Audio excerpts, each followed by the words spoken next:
주기가 어렵습니다. 그 돈을 어디에 쓸지 믿을 수가 없기 때문이지요. 그러나 자녀가 장성하면서 항상 바르게 처신하며 부모에게 신뢰받고 있다면 어떨까요? 부모의 능력만 된다면 자녀가 구하는 대로 얼마든지 용돈도 주고 해달라는 것도 해주려고 할 것입니다. 하나님의 마음도 부모의 마음과 비슷합니다. 전지전능하신 하나님께서는 자녀들이 구하는 대로 무엇이나 해주기를 원하시며 또한 능히 해주실 수가 있지요. 그러나 여러분이 구하는 대로 응답받기 위해서는 먼저 여러분이 하나님께 신뢰받는 자녀가 되어야 합니다. 요한일서 3장 21절에서 22절에 사랑하는 자들아, 만일 우리 마음이, 여러분 개개인의 마음이 개개인 자기 자신을 책망할 것이 없으면 하나님 앞에서 담대함을 얻고 무엇이든지 구하는 바를 그에게 받나니 이는 우리가 그의 계명들을 지키고 그 앞에서 기뻐하시는 것을 행함이라. 말씀하신 대로 빛 가운데 거하여 어둠과 상관없는 자녀가 되어야 하지요. 오늘은 믿음의 분량 15번째 시간으로 지난 시간에 이어 믿음의 4단계에 들어간 영의 사람들에게 어떠한 축복이 임하는지 증거합니다. 오늘도 말씀을 통해 온전히 계명을 지키며 하나님 앞에 기뻐하시는 것을 행하여 신뢰받는 자녀들이 다 되시기를 바랍니다. 그래서 아버지 하나님께서 사랑하는 자녀들을 위해 예비하신 모든 축복이 여러분에게 넘치도록 임할 수 있기를 주님의 이름으로 축원합니다. 사랑하는 성도 여러분, 사람이 성령을 받고 믿음을 가지면 믿음의 1단계 구원받기 위한 믿음이 됩니다.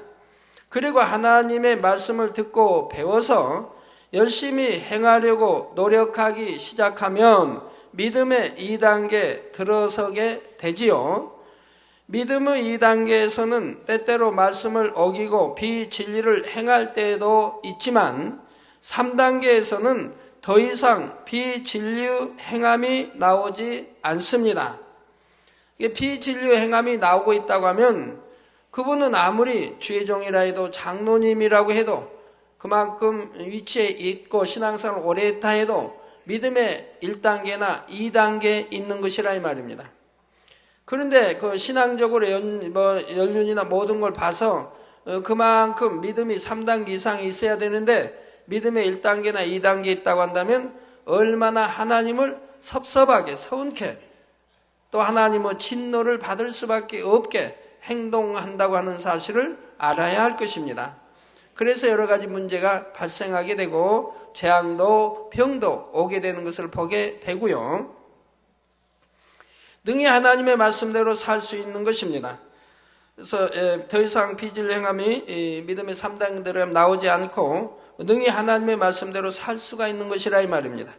그러나 노력해서 말씀대로 행할 수 있다 해도 마음의 죄성까지 다 버린 것은 아니지요. 마음에 남은 죄의 성질까지 벗어버려서 성결되면 이때부터는 믿음의 4단계입니다. 여러분이 대부분 이제 신앙생활 오래 하는 분들은 믿음의 3단계에 있지요. 이제 초신자 되신 분은 믿음의 1단계, 또 초신자 좀 벗어나면 믿음의 2단계, 그리고 이제 초신자가 아니면 집사쯤 됐다면 권찰, 또 집사쯤 이제 됐다면 믿음의 3단계일 것이고, 또 뭐 권찰이나 어떤 직분을 받았다면 믿음의 3단계 있으니까 받았겠죠. 여전히 믿음의 1단계, 2단계에 있다면, 그런데 그런 직분을 줬다면 직분 준 이제 교구장이나 대교장이 다음에 하나님 앞에 계산해야 할 것이고요. 왜? 진리를 너무 어겼기 때문에요. 진리에는 누구에게, 집사에게는 어떠한 자격을 가진 신앙을 가진 자에게 이렇게 집사의 직분을 줘야 하고, 감독자에게는 이런 말씀이 성경에 다 있지 않습니까? 그래서 마음에 남은 죄의 성질까지 벗어버려서 성결되면 이때부터는 믿음의 4단계입니다. 그러니까 여러분들이 여러분 자신을 점검해 볼 수가 있지 않습니까? 내가 믿음의 지금 1단계다, 2단계다, 아니면 3단계다, 3단계에서 반석에 섰다, 아니면 믿음의 4단계에 가까우고 있다. 이제는 나의 죄성, 마음에 있는 죄와 악불이 모든 거 다 버렸으니 이제 악은 모양도 다 버려서 이제는 믿음의 4단계이다. 믿음의 4단계라고 생각하는 분들은 여러분이 말씀으로 점검을 해봐요. 성령의 9가지 열매 말씀을 들으면서 하나도 내게 지적사항이 없어야 할 것이고, 또 사랑짝의 사랑 말씀을 들으면서 내게 하나도 지적사항이 없어야 할 것이고, 팔복, 마태복음 5장 팔복의 말씀을 들으면서 내게 하나도 지적사항이 없어야 할 것이고, 그런다고 하면 그분은 이제 영의 믿음의 4단계에 들어온 것이지요. 그래서 마음에 남은 죄의 성질까지 벗어버려서 성결되면 이때부터는 믿음의 4단계입니다. 이러한 믿음의 4단계에 이르면 주님을 지극히 사랑함으로 아무런 조건 없이 사랑하고 세상 어떤 것보다도 주님을 더 사랑하게 되지요. 또한 믿음의 4단계에 들어서면 영혼이 잘되어 하나님 앞에서 영의 사람이라 인정받게 됩니다. 요한 3서 2절에 사랑하는 자여 내 영혼이 잘됨같이 내가 범사에 잘되고 강건하기를 내가 강구하노라 하는 말씀처럼 영의 사람은 범사에 잘되고 강건한 축복을 받게 되지요. 먼저 건강의 축복을 받아 내 하나님 여호와의 말씀을 순종하면은 버리라는 거 버렸을 것이고, 하지 말라고 하는 거 하지 않을 것이고, 지키라고 하는 거 지킬 것이고, 하라고 하는 건 하지 않겠습니까? 이렇게 여호와의 말씀을 순종하면 이 모든 복이 내게 임하며 내게 미치리니 성읍에서도 복을 받고 들에서도 복을 받을 것이며 내 몸의 소생과, 그러니까 가족, 자녀와 가족이 다 복이 임하죠. 내 몸의 소생과 내 토지의 소산과 내 짐승의 새끼와 우양의 새끼가 복을 받을 것이며, 그러니까 전반적으로 복을 받는다 이 말이에요. 가족과 일터와 내 직장과 사업 모든 거에 건강과 모든 거에 복을 받는다 이 말입니다. 복을 받을 것이며 내 광주리와 떡반죽 그릇이 복을 받을 것이며 내가 들어와도 복을 받고 나가도 복을 받을 것이니라. 또 머리 되는 축복, 이렇게 다 이제 말씀이 되어 있지 않습니까?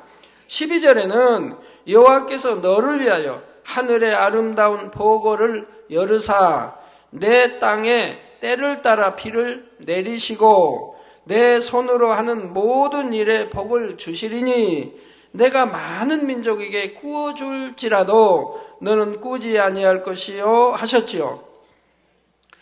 그러니까 만약에 나라가 이렇게 주님을 경외하고 산다고 하면 나라 전체 복이 임하고, 여러분 회사가 머리서부터 직원들이 이렇게 하나 되어서 하나님을 경외하고 이렇게 말씀대로 산다면 그 회사가 복을 받는 것이고, 아니면 여러분 가정이 이렇게 이제 머리부터 해서 가족들이 하나님을 사랑하고 경외하고 이렇게 한다고 하면 그 가족이 전체가 다 또 복을 받는 것이라 이 말입니다.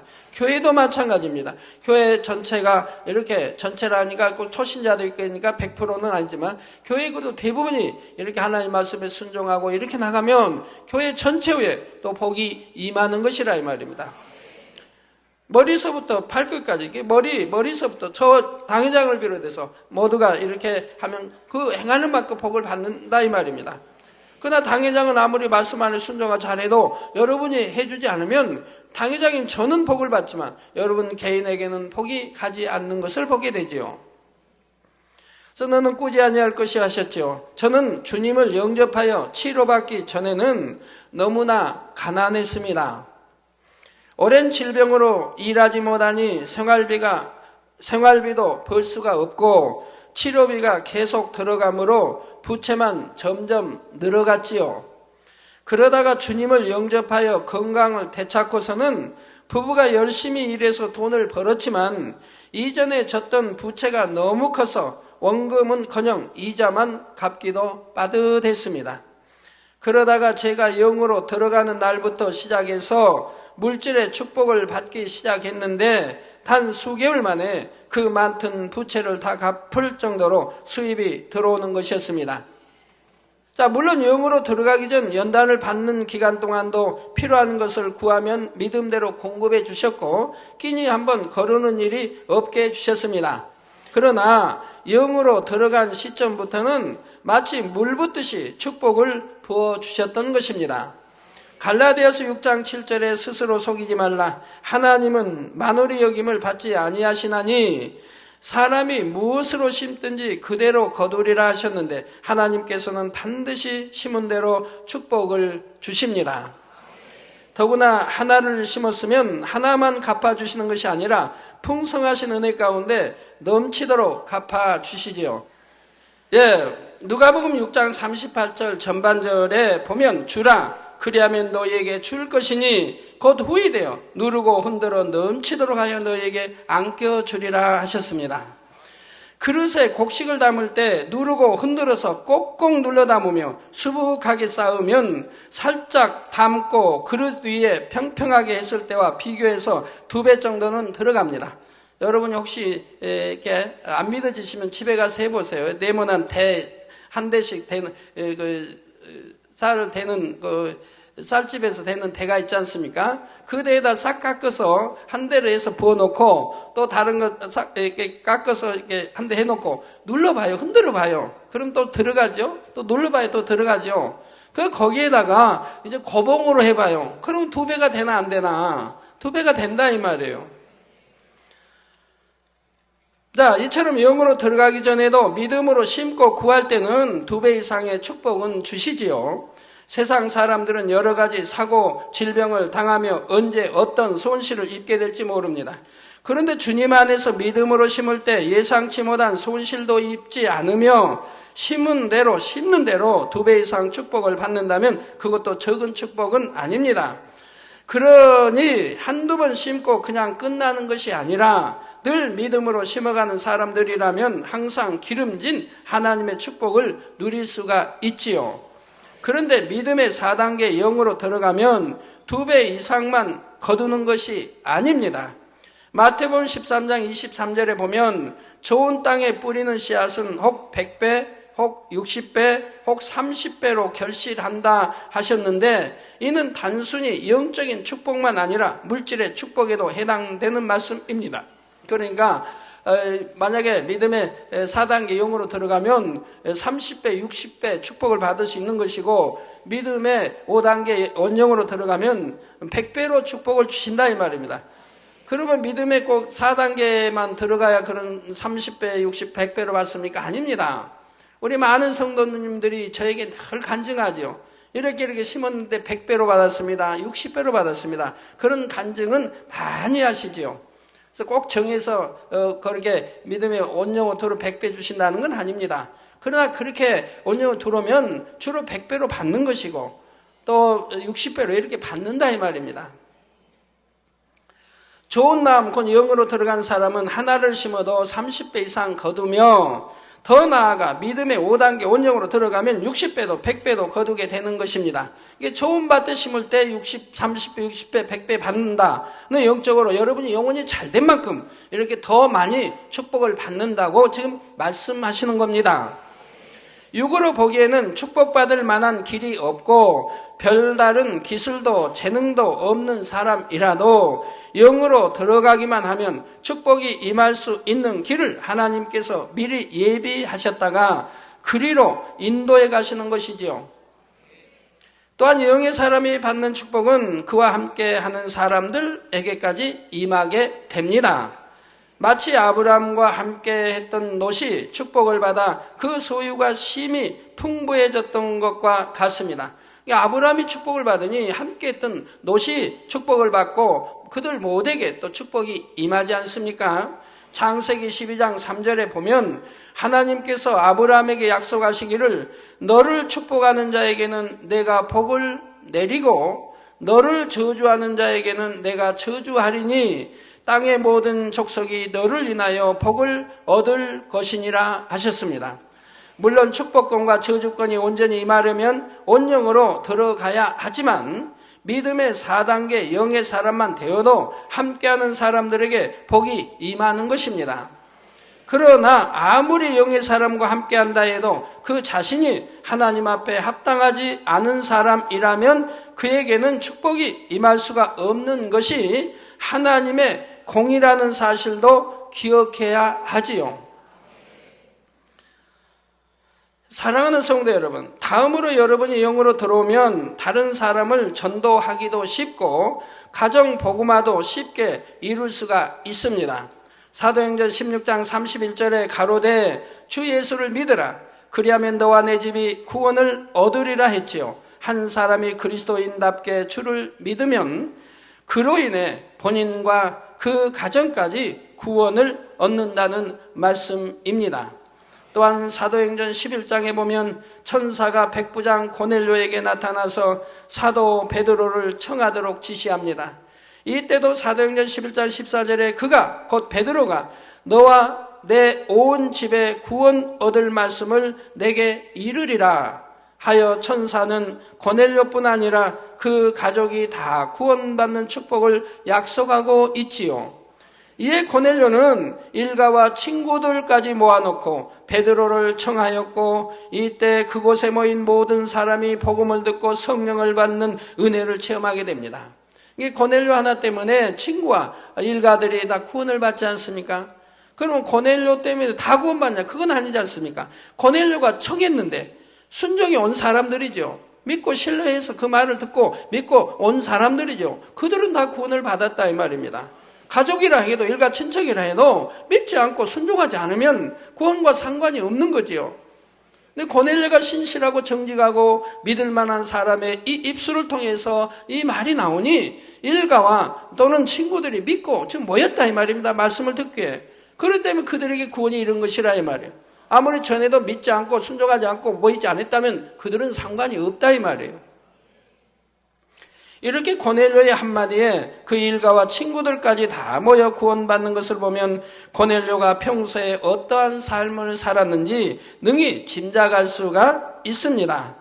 평소에 말 한마디를 해도 얼마나 진실되고 선하게 했겠으며 그 행함은 또 얼마나 아름다웠겠습니까? 여러분이 고넬료와 같이 경건한 삶을 산다면 가족과 친구 등 주변 사람에게 어떤 것을 말한다 해도 신뢰를 받게 되고 그 말에도 힘이 영으로 온 영으로 들어오게 되면 이때는 그만큼 영적인 권세가 따르기 때문에 가족뿐 아니라 누구에게 전도를 할 때도 원수 마귀가 회방을 할 수 없게 되지요.